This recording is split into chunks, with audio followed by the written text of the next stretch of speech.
La conferencia de apertura está a cargo de la doctora Nubia Muñoz. Ella es colombiana, médica y especialista en patología de la Universidad del Valle.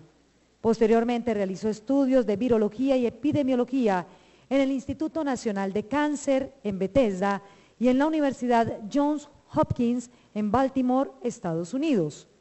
Ha trabajado en la Agencia Internacional para la Investigación en Cáncer, organismo de la OMS en Lyon, Francia, donde reside desde 1970. Allí ha dirigido numerosos proyectos de investigación sobre cánceres ligados a agentes infecciosos, tales como cáncer de estómago y el Helicobacter pylori, cáncer de hígado y los virus de la hepatitis B y C, y sobre todo cáncer cervical y el virus del papiloma humano, que representa un importante problema de salud, especialmente para los países en desarrollo. La Asociación Internacional de Epidemiología la postuló al Premio Nobel de Medicina en el año 2008. Doctora Nubia, tiene usted la palabra, bienvenida. Buenos días. En primer lugar, muchas gracias al doctor Octavio Piñeros por darme la oportunidad de estar con ustedes hoy. He hecho un gran esfuerzo para venir porque tenía compromisos previos, pero una invitación en mi ciudad natal es difícil de rechazar. Entonces, voy a contarles la historia del virus del papiloma humano y su importancia en el cáncer de cuello uterino y cómo llegamos a través de muchos años a encontrar que esta es la causa principal y a utilizar estos conocimientos en la prevención de esta enfermedad. Pido excusas a los médicos que ya conocen todo esto, solamente para recordarles que este es un proceso de larga duración que seguramente lleva unos 15 o 20 años antes de desarrollarse y en una etapa inicial se diagnostican estos cambios considerados lesiones precancerosas, que es lo que se detecta actualmente con la citología, especialmente en los países que no tienen acceso a una tecnología mayor. Para llegar de la infección inicial a estas lesiones se requieren unos 10 años. Si esto no se trata, eliminando esta lesión, evoluciona hasta el cáncer invasor en un periodo promedio de unos 10 años. O sea que es una enfermedad que tiene muchas oportunidades de ser prevenida porque se evoluciona relativamente lentamente. Estas son las últimas estadísticas de la oficina del Centro Internacional para Investigación en Cáncer en Francia, donde yo he trabajado 30 años. Son estadísticas entonces para el año 2008, como ven allí, mostrando que en mujeres el cáncer cervical es el tercero en incidencia después del cáncer de mama, el cáncer de colon, y en cuanto a mortalidad ocupa el cuarto lugar después de mama, pulmón, colon, viene cervix. Esto es en el mundo globalmente, pero en los países en desarrollo, en nuestros países, el cáncer de cuello uterino es la primera o segunda causa de mortalidad en mujeres. Esto también de la publicación nuestra en Lyon para mostrarles dónde están las mayores regiones de incidencia del cáncer de cuello uterino, que como ven aquí es en América Latina, en África por debajo del Sahara, en algunos sitios en el Asia. Estos son los datos para 2008, indicando que un poco más de 500,000 de casos nuevos se diagnostican cada año. Y esto seguramente, antes de esto, quiero mostrarles solamente algunos datos de Colombia, mostrando este mapa que hizo el doctor Murillo y Piñeros en el Instituto Nacional de Cancerología, mostrando que en Colombia pues las áreas de más alta incidencia en general siguen las riberas de los ríos. Ustedes aquí son las poblaciones más pobres y se estima una incidencia total para Colombia de 37 por 100.000. La incidencia del registro de Cali, que es el más antiguo de América Latina, iniciado por mi profesor Pelayo Correa, muestra una incidencia un poco menos del 30 por 100.000 en Cali. Hay unas casi 7.000 mujeres que se diagnostican cada año en Colombia, hay unos poco más de 3.000 mujeres que mueren cada año por este cáncer que es esencialmente prevenible, o sea que hay 9 mujeres que diariamente mueren porque no se ha diagnosticado a tiempo este cáncer. Y lo peor es que si no hacemos nada para prevenirlo, solo con el aumento de la población vamos a tener un aumento de 42% de aquí al 2020, en 10 años, y ven que este aumento en la región de las Américas es sobre todo América Central, América del Sur, como ven aquí, poco en América del Norte, o sea que es un problema aún mayor si no se trata. Bueno, la causa del cuello uterino es una historia muy larga que comenzó con un médico de Verona, en Italia, Rigoni Stern, que en 1842 publicó este panfleto de estadísticas para el área de Verona, y allí por primera vez él describió que el cáncer de útero era muy raro en las monjas, que se morían sobre todo de cáncer de mama. Y por primera vez allí en el 1842, entonces se pensó en que pudiera haber sido un agente sexualmente transmitido la causa de este cáncer. Inicialmente se consideraron muchos agentes como sífilis, gonococos, inclusive el esmegma, otros virus, y uno de los candidatos principales hasta hace unos 30 años era el herpes simplex tipo 2. Con este background les voy ahora a contar cómo empezó mi trabajo en este campo. Les voy a mostrar algunos de los estudios epidemiológicos que hemos realizado en la unidad que yo dirigí en Francia. Les voy a mostrar algo de este estudio que hicimos en Bogotá con el Instituto de Cancerología para terminar con las implicaciones de estas investigaciones en la prevención y mostrarles dónde vamos con lo de la vacuna en este momento. Mi primera idea de que el virus del papiloma humano podría estar ligado a este cáncer surgió de una observación de este colega Adonis de Carvalho en Recife, en el noreste de Brasil, que me llamó la atención para decirme, allí hay mucho cáncer de cuello uterino como en todo el resto de América Latina, pero había mucho verruga genital o condilomas gigantes, y en ese momento ya sabíamos que los verrugas genitales eran producidas por el virus de papiloma. Entonces me fui allí a estar unos 4 meses con ellos, a hacer una encuesta de epidemiológica, recoger tumores, muestras congeladas de estos tumores cervicales, de pene y verrugas genitales. Me traje todos estos tejidos a Lyon, busqué quiénes eran los que trabajaban con virus de papiloma en ese momento, y fue solamente el doctor Gerard Orff en el Instituto Pasteur en París, era el único que trabajaba. Surhausen en ese momento estaba trabajando con el virus herpes tipo 2. A ambos les di muestras de estos tumores que yo recogí en Brasil y fueron los resultados negativos. En ese momento se podía hacer el test de hibridización para el virus de papiloma, que lo hicieron en el laboratorio de Surhausen, y a partir de allí se cayó el interés en esta posibilidad. No había la tecnología que tenemos ahora para el virus de papiloma, solo existía el microscopio electrónico. y con el microscopio electrónico naturalmente que no vamos a ver sino partículas virales que no están presentes en los cánceres, solamente en los condilomas.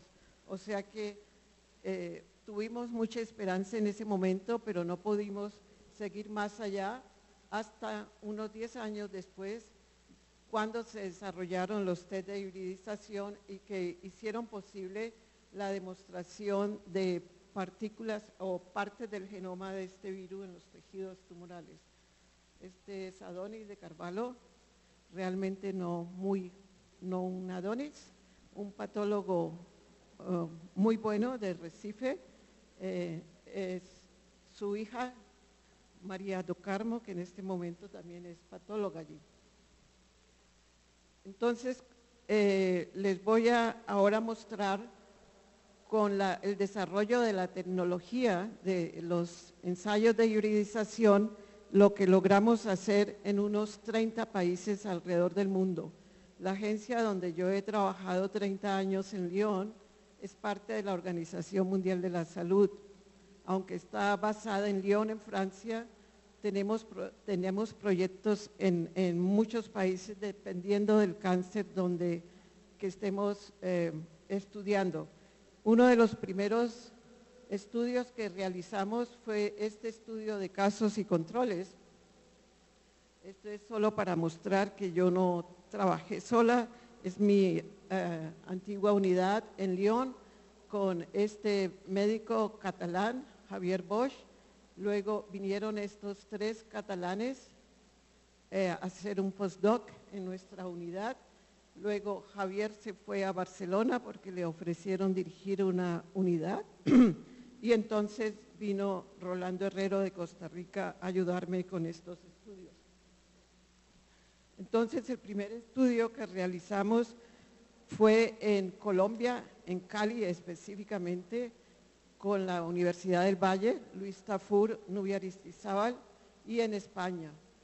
No porque yo era de Cali y Javier Bosch, mi colega de España, sino porque Cali tenía una de las incidencias más altas de cuello uterino y España una de las más bajas. Y queríamos ver si la misma causa se aplicaba a una región de alta incidencia y a una región de baja incidencia.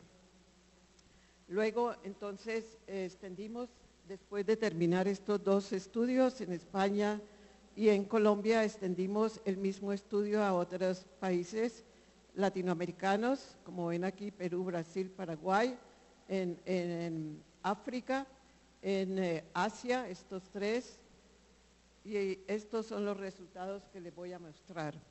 En España, como había la incidencia tan baja, necesitábamos, por ejemplo, 400 casos de cáncer de cuello uterino, y para colectar estos 400 casos tuvimos que incluir 9 provincias españolas, y por eso teníamos que dar estos cursos para entrenar a todos en el protocolo, en el cuestionario. Esto fue, bueno, hace más de 20 años ya. En Cali, como era un estudio de base poblacional, necesitábamos escoger los controles al azar en la población. En España teníamos un censo reciente y a partir de ese censo escogimos la muestra al azar. En Cali no teníamos un censo reciente en ese momento y por eso utilizábamos estos mapas de la ciudad para escoger los controles potenciales, como este es de la enfermera que nos colaboró, María Tránsito Díaz, que ahora trabaja muy activa en la prevención de cáncer cervical en la Secretaría de Educación aquí.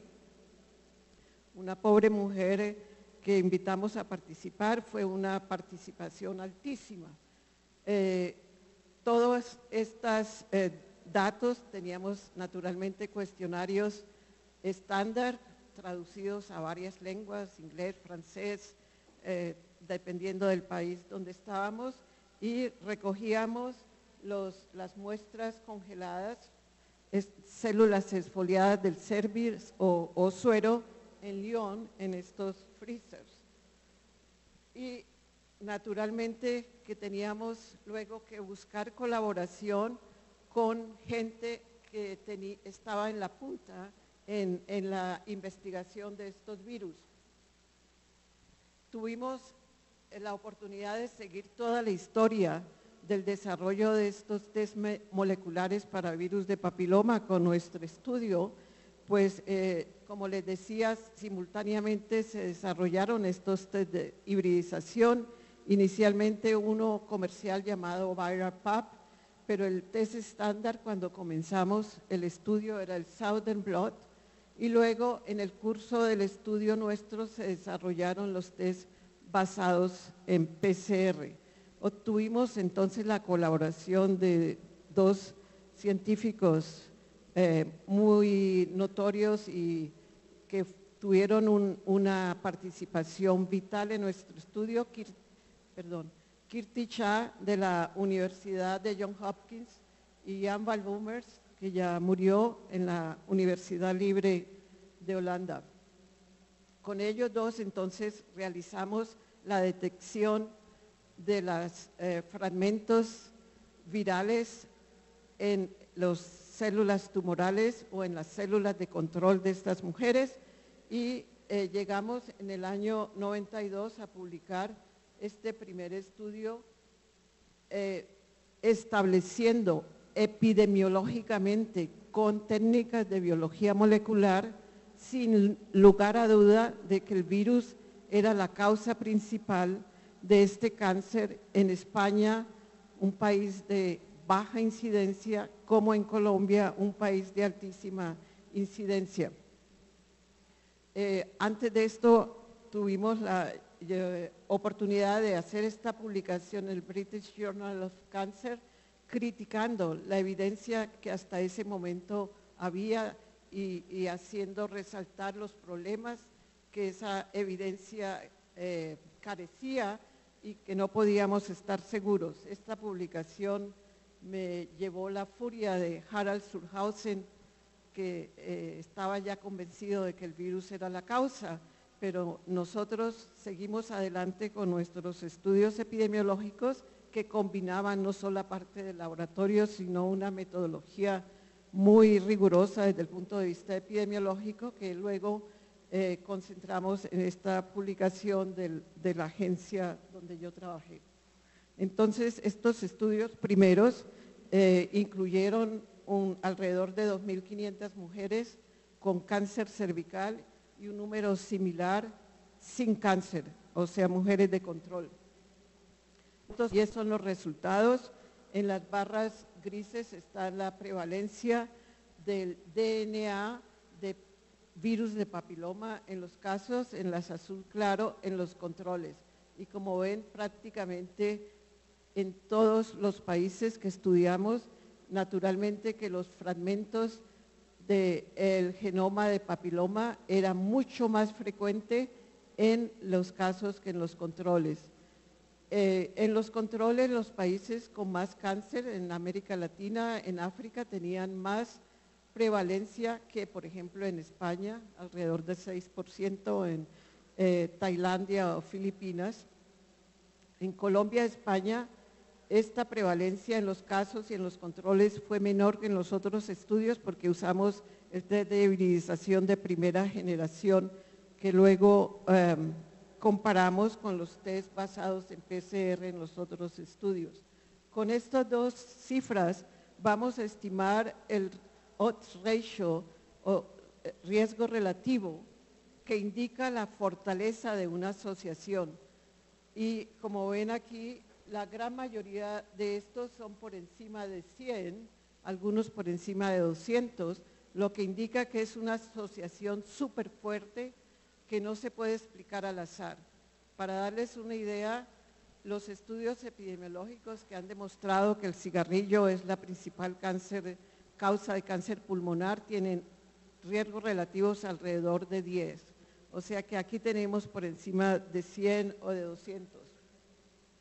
Con esto entonces publicamos este primer paper para establecer la clasificación epidemiológica de estos tipos en el New England Journal of Medicine en el año 2003 y propusimos entonces que de acuerdo a nuestros estudios, deberían considerarse estos tipos, aquí estos 15 tipos, como tipos de alto riesgo, porque eran mucho más frecuentes en las mujeres con cáncer que en las mujeres sin cáncer.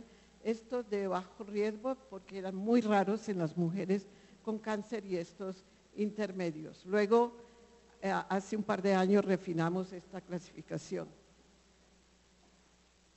Nosotros, con otro estudio que les muestro a continuación, llegamos a demostrar también que el virus no solamente era la causa principal, sino una causa necesaria, pero no es una causa suficiente, porque es una infección que es muy frecuente y solamente una pequeña proporción de mujeres que tienen la infección van a desarrollar el cáncer. Por eso no es una causa suficiente. Se estima que hombres y mujeres que tienen una vida sexual normal tienen un riesgo de adquirir esta infección en un 70%, o sea que es de las enfermedades transmisibles más frecuentes, pero debemos invocar otros factores que hacen evolucionar del virus hacia el cáncer.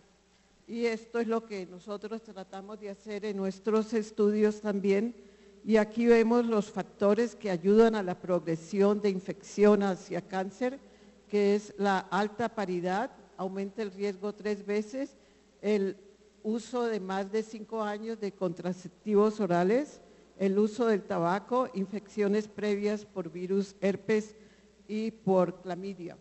Entonces, para resumir, esta es la historia natural de una manera muy simple del cáncer cervical. Empezamos con la infección.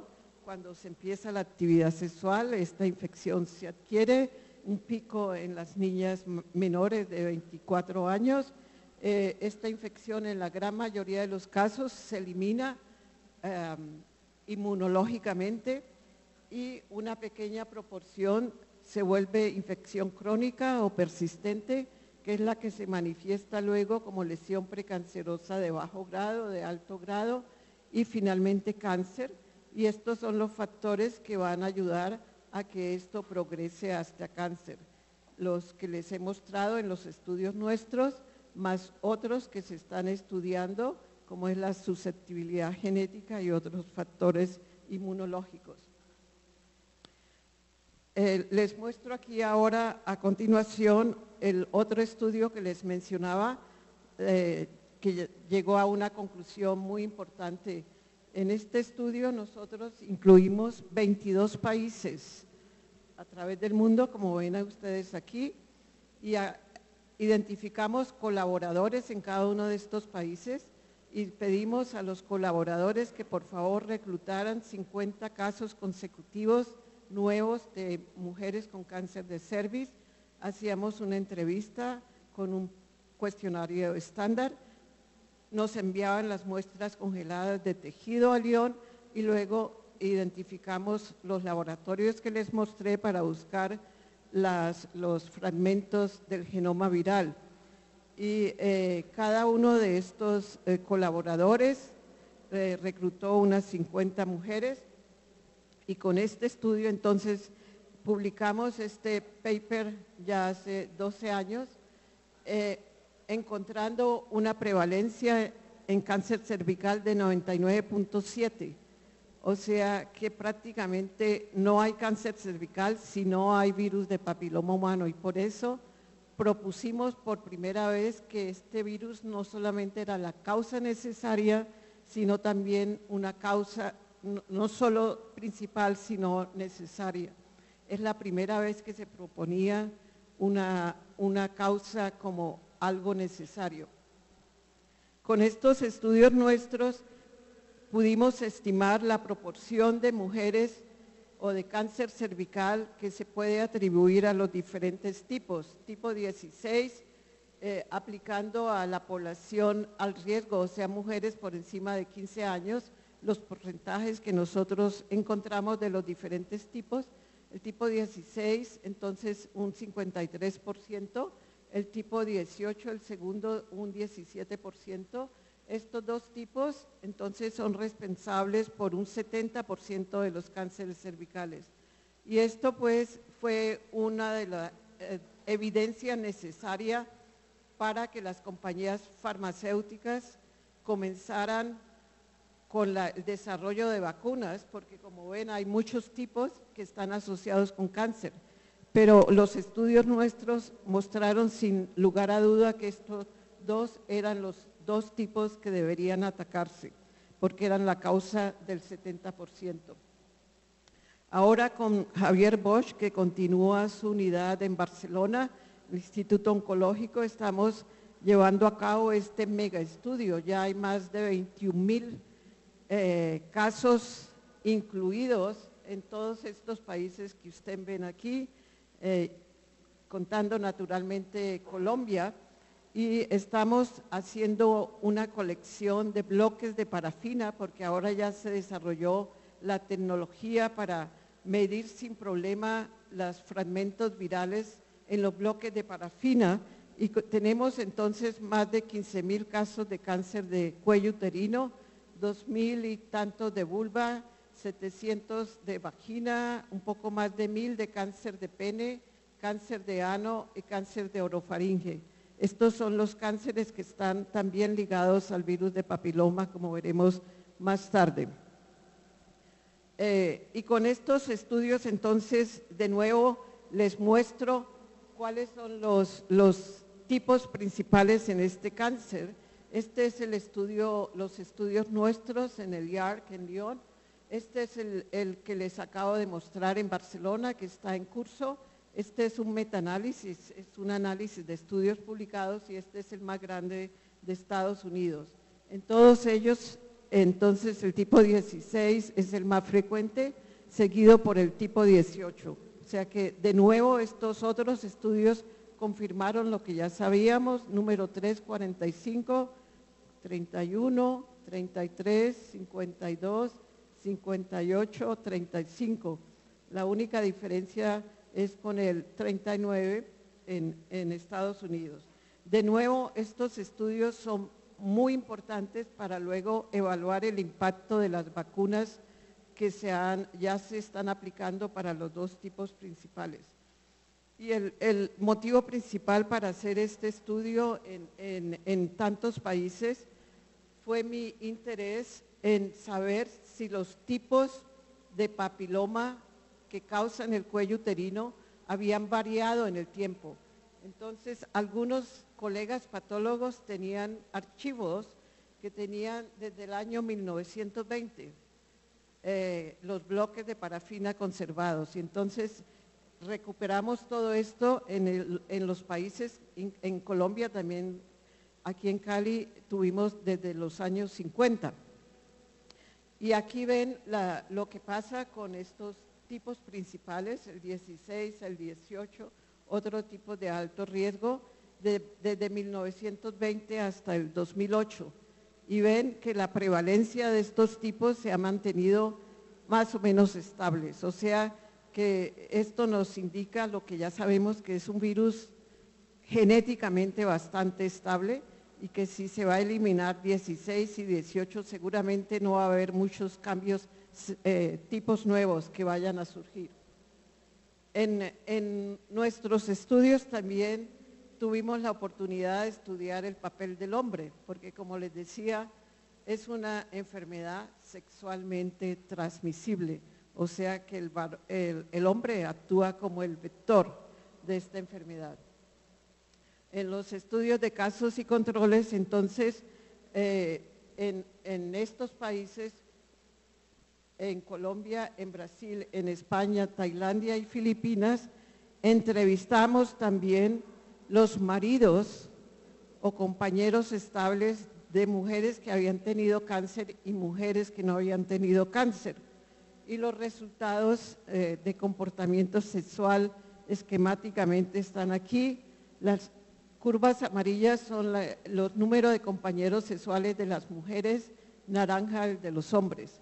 Y ven aquí muy claramente que las mujeres, tanto en Brasil, en Colombia y aún más Tailandia, Filipinas, España, tienden en ese momento, 20 años atrás, tendían a tener un solo compañero o pocos compañeros.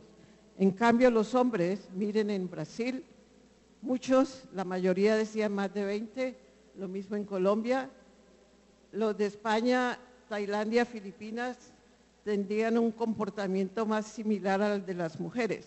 Naturalmente que esto está cambiando rápidamente y seguramente en España ahora es una curva muy diferente.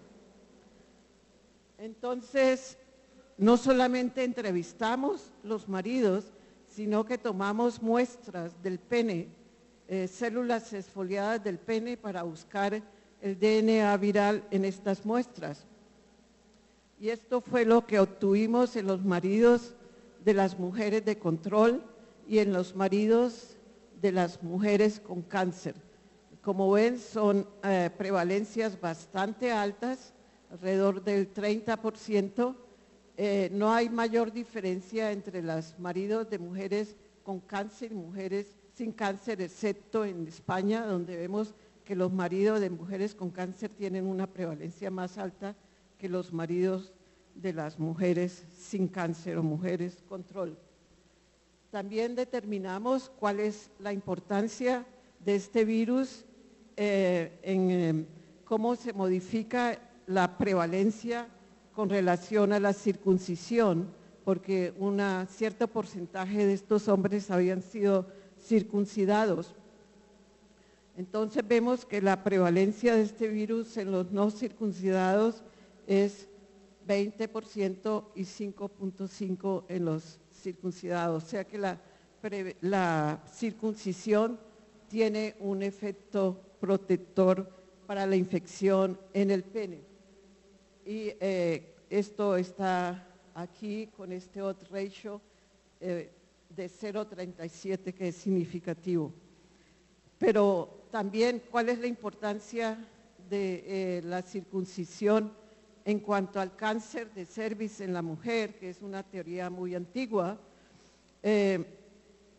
Y aquí está mostrando que los maridos circuncidados, como tienen menos virus de papiloma, también esos maridos confieren un riesgo menor a las mujeres para el desarrollo del cáncer. O sea, la circuncisión también protege las mujeres, tienen un riesgo de 0.18, como ven aquí, que es significativo. Sobre dos son de alto comportamiento sexual, o sea que tienen varios compañeros sexuales.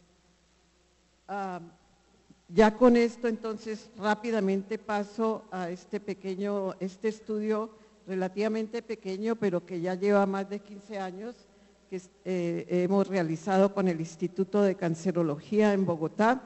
Este fue el grupo inicial con el que iniciamos, la doctora Margarita Ronderos y Mauricio fueron los iniciadores de este estudio, con varios ginecólogos.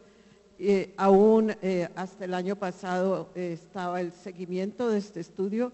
Este es uno de las publicaciones que hicimos mostrando lo que yo se había visto en otras poblaciones, que cuando tomamos aquí mujeres que son negativas para el virus de papiloma y que tienen una citología normal y las seguimos con el tiempo, vemos que las jóvenes entre 15 y 19 llegan a una prevalencia de papiloma en 5 años de 43%, pero aún las mujeres de más de 45 años obtienen una nueva infección con virus de papiloma del 13%, o sea que las mujeres a cualquier edad continúan siendo expuestas al riesgo de esta infección.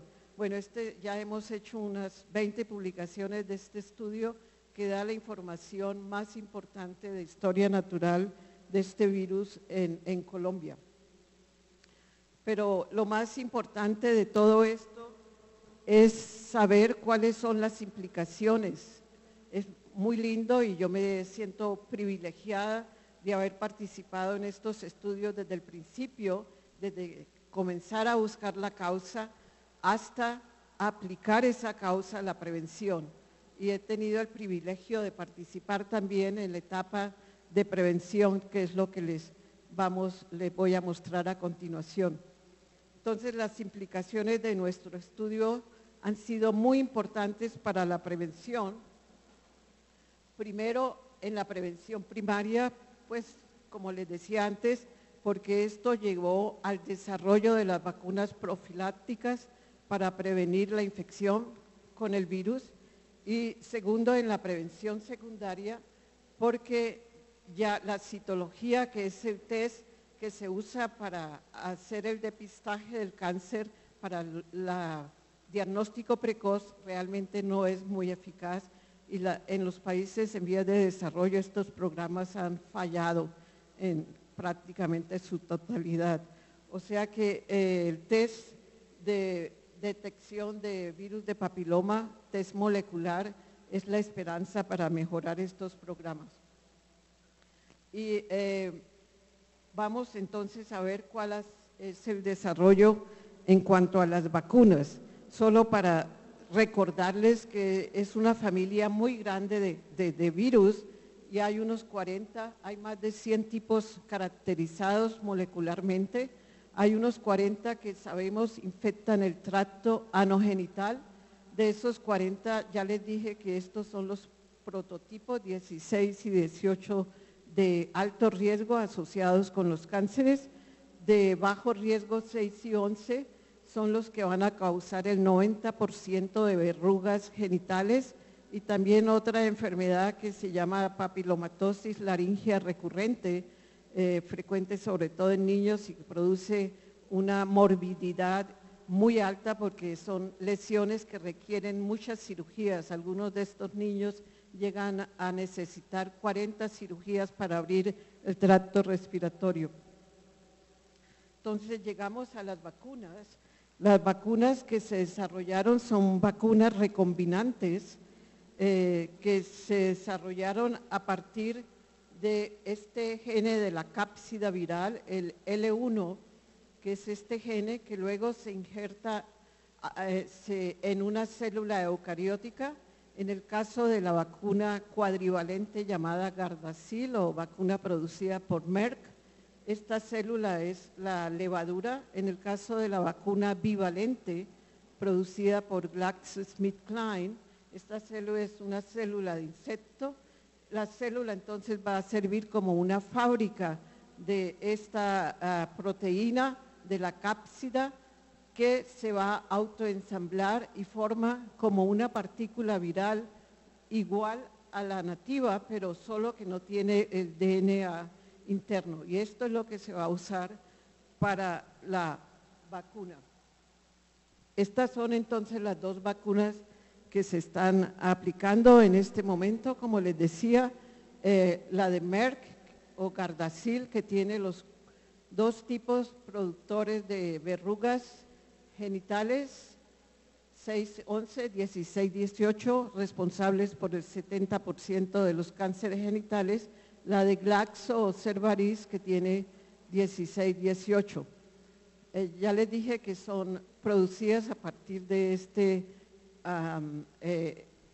L1 de la cápsida viral expresado aquí en yeast o levadura, células de levadura, aquí en células de insecto. Ambas tienen un ayudante que son de las compañías. Se administran en 3 dosis, 026, aquí 016, aquí me faltó el 6. Esta se licenció en el 2006 y esta en el 2007 y ya se han aprobado en más de 100 países. Yo he tenido la oportunidad de participar como miembro del Steering Committee de los trials de la vacuna Gardasil. Y estos fueron los últimos resultados que publicamos en el Journal del National Cancer Institute del año pasado.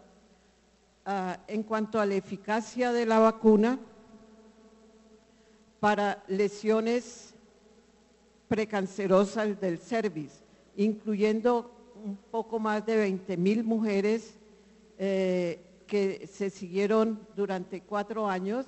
La mitad se le puso la vacuna, la otra mitad se le puso el placebo, fue un ensayo ciego randomizado. Y estos son los resultados de eficacia y como ven, una protección para lesiones de alto grado de 100%, para lesiones de cáncer in situ, o NIC3, o cáncer in situ, adenocarcinoma in situ, una protección, una eficacia del 100%. Para lesiones de alto grado, aquí de vulva y de vagina, vemos una eficacia también muy alta del 95%. Para verrugas genitales, una eficacia del 96%. O sea que son unas vacunas excelentes, con unas eficacias altísimas. La otra vacuna, Cervarix, también el ensayo incluyó unas 18,000 mujeres, se siguieron, iba un poco más atrás, pero ven las eficacias tanto para lesiones de alto grado como para cáncer in situ, también muy cercanas al 100%. O sea que son vacunas excelentes. Este es un resumen de lo que va hasta el momento. Ambas vacunas ya se ensayaron en unas 35,000 personas, no solamente mujeres, pero también algunos hombres han sido incluidos en estos estudios. Y este es el resumen de todo lo que va hasta el final. Con la vacuna Gardasil cuadrivalente ya probamos la eficacia muy alta para lesiones de alto grado, específicamente para cáncer in situ, para lesiones de alto grado de vulva, de vagina, para lesiones, esto se probó en hombres, lesiones precancerosas de alto grado del ano, porque el cáncer de ano también es producido por este virus.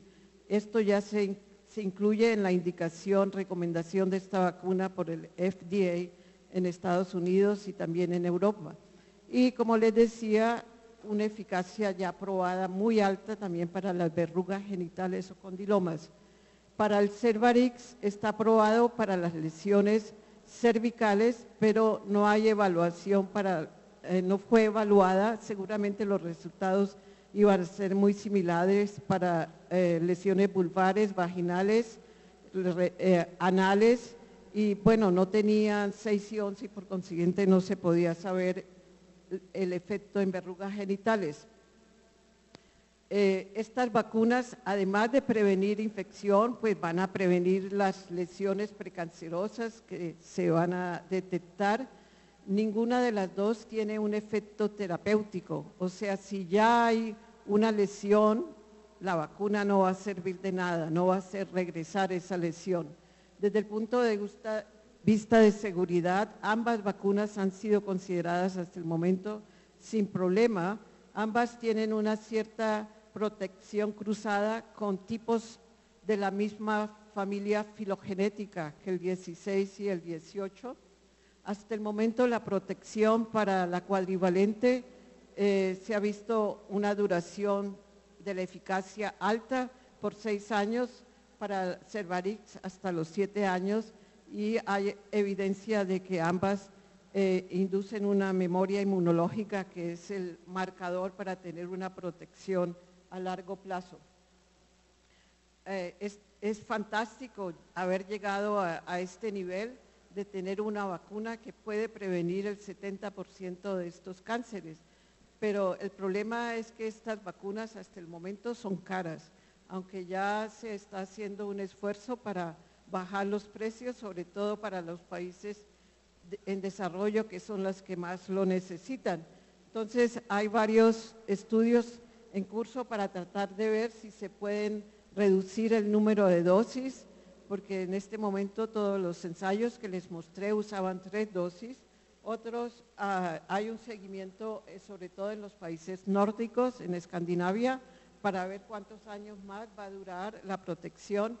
Y otro punto muy importante es la cobertura de la población a riesgo. De eso depende el éxito de los programas. Para lo de las, por favor, teléfono.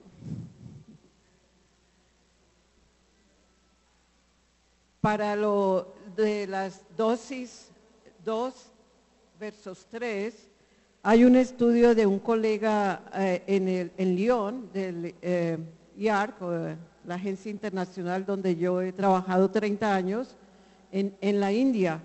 Y en este estudio, que es el más grande hasta el momento, se están haciendo este ensayo randomizado con 20,000 niñas entre 10 y 18 años. La mitad de las niñas va a recibir 3 dosis, de acuerdo al esquema que les mostré, y la otra mitad solamente 2 dosis. Y se va a hacer un seguimiento de 20 años. El colega que está a cargo de este estudio, yo creo que va a tener que preguntarle a su hijo que le siga el estudio, porque debe esperar 20 años. Para darles una idea de las dificultades que se encuentran en este tipo de estudios, este estudio se paró casi durante un año porque hubo unas 6 niñas que recibieron la vacuna y que murieron. Entonces el gobierno de India dijo paramos, y luego se fue a hacer un análisis detallado de la causa de muerte de estas niñas. 2 se habían ahogado en un río, otra la había picado una serpiente, otras en un accidente de tráfico.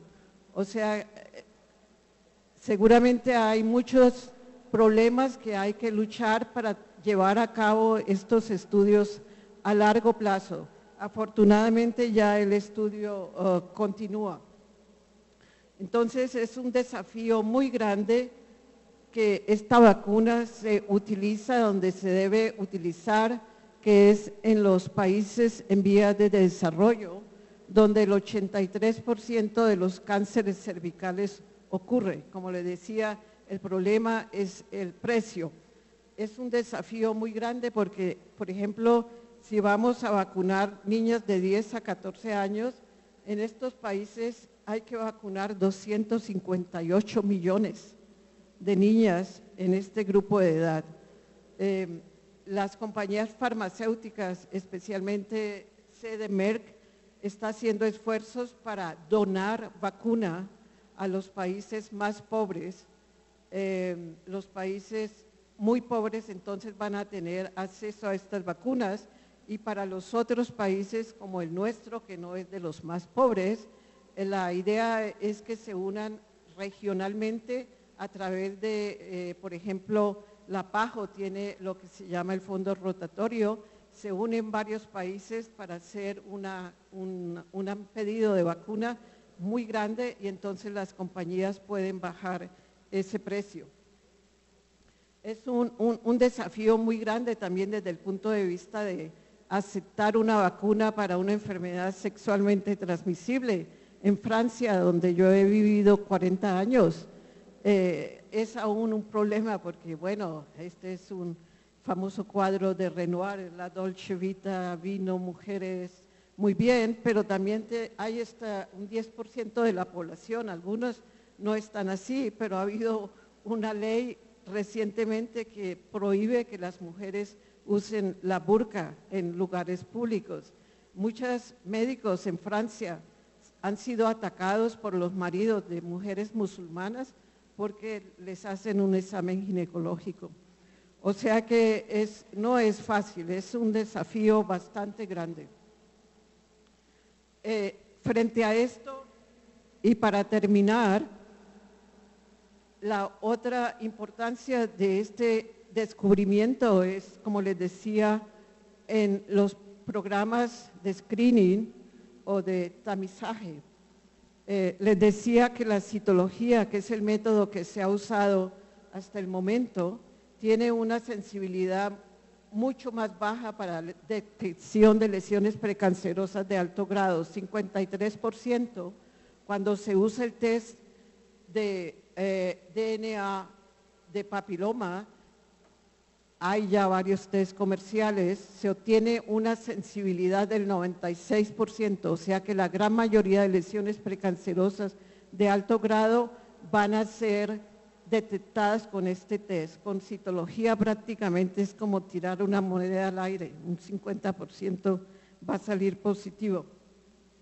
La especificidad es un poco más baja y ya se están haciendo esfuerzos para mejorar esta relativamente un poquito más baja en el test que en la citología. Este yo creo es el estudio más importante que se ha realizado hasta el momento, demostrando que haciendo un screening. Este es el colega que está haciendo el mismo trial de 2 versus 3 dosis en la India. Sankar, un hombre muy dinámico y fantástico investigador, un colega muy querido, él hizo este estudio en más de 130,000 mujeres que fueron asignados a 4 grupos para hacer el depistaje, en la citología, la inspección visual, un grupo de control que llevaba el cuidado estándar y el test de HPV. Y con una sola test de virus de papiloma, él fue posible demostrar que había una reducción del 50% en la mortalidad por cáncer cervical, haciendo solamente una sola vez. O sea, que esto es la solución, yo creo, para la prevención secundaria de este cáncer, reemplazar la citología por el test. O sea que tanto en los países desarrollados como en los países en desarrollo hay que hacer estas combinaciones de vacuna y los programas de screening orientados a test de papiloma. Para resumir ya, vemos que estos son los diferentes grupos que han entrado en los ensayos clínicos. En la vacuna cuadrivalente se estudiaron también adolescentes para evaluar la inmunogenicidad de estas vacunas. Este es el grupo de edad que entró en la fase 3 y también se hicieron estudios en mujeres hasta los 45 años. Todos los estudios han mostrado que para que la vacuna sea costo eficiente se debe administrar a los 15, 16 años hasta los 18 años. Esta vacunación entonces, les decía, va a prevenir el 70% de los cánceres cervicales, un gran porcentaje de vulva y de pene, de la vagina y también de cáncer de orofaringe. Pero hay que combinar esto con alguna forma de screening. En los países más pobres, en África, por ejemplo, donde no hay tecnología, los colegas están usando inspección visual, pero la idea es que ahora se use este test de papiloma, que es un test muy similar a la captura híbrida producida por Kiayin, pero que va a ser un test mucho más barato y mucho más fácil. Esa es la esperanza para los países nuestros. En los países sin programas de screening, que son los nuestros, esto es lo que esperamos que ocurra. Finalmente, las 2 últimas diapositivas solamente para recalcar lo que ya les dije, que el virus no solamente es una causa importante de cánceres genitales, sino también que es una causa importante de otros cánceres. El de cervical, como les dije, nuestros estudios mostraron que prácticamente el 100% es producido por ellos. Cáncer de vagina, de ano, es muy similar, se comporta muy similar al cáncer cervical. Vulva y pene es solamente una proporción, es un tumor de tipo histológico basaloide o verrucoso el que está asociado con el virus, se calcula que va a ser un 40%. El cáncer de orofaringe es un cáncer bastante frecuente en hombres y en mujeres. La gran mayoría está ligado naturalmente al tabaco y al alcohol, pero hay un cierto porcentaje de cánceres que aparecen en personas que no fuman o toman mucho alcohol y que están asociados con el virus del papiloma. Se estima un 25% y finalmente un 10% de cánceres de la cavidad oral. Entonces, podemos decir que seguramente hemos descubierto el segundo carcinógeno más importante en el género humano después del tabaco. El tabaco es el número 1 y seguramente muy de cerca, porque se ha estimado que un 19% de todos los cánceres en el mundo están ligados a tabaco, produce cáncer de pulmón, de laringe, de faringe, de hígado, de vejiga, un 19% de todos los cánceres, y hemos llegado a la conclusión de que un 18% de agentes infecciosos causan cáncer, y entre los agentes infecciosos está naturalmente el virus del papiloma humano, que en países en desarrollo, en las mujeres, son la causa de un cuarto de los cánceres. Hasta aquí llegamos, muchas gracias.